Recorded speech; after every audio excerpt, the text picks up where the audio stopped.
একটি পুরাতন গ্রামের মধ্যে বাস করত এক গরিব কৃষক।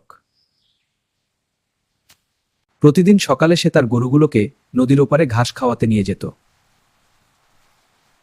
ছোট্ট নদী পার হয়ে তারা পৌঁছে যেত সবুজ মাঠে। কিন্তু সেই নদীতে লুকিয়ে ছিল এক ধূর্ত ছোট কুমির। একদিন সে হঠাৎ একটি গরুকে ধরে নিয়ে গেল। এভাবে কয়েকদিনে অনেক গরু হারিয়ে গেল। কৃষক বুঝতে পারল কিছু একটা সমস্যা আছে। তাই সে মাঠের মধ্যে একটি ফাঁদ তৈরি করল। ইস, যদি আমাদের একটা কুমির বন্ধু থাকতো, হ্যাঁ, তাহলে অনেক মজা হতো।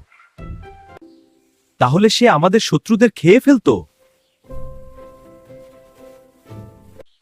হ্যাঁ, আমি তোমাদের বন্ধু হতে পারি। চলো, আমরা তোমাকে আমাদের মাঠে নিয়ে যাই। এই তো আমাদের জায়গা। ধপ! আমাকে বাঁচাও! এটা কি? গ্রামবাসীরা ছুটে এলো।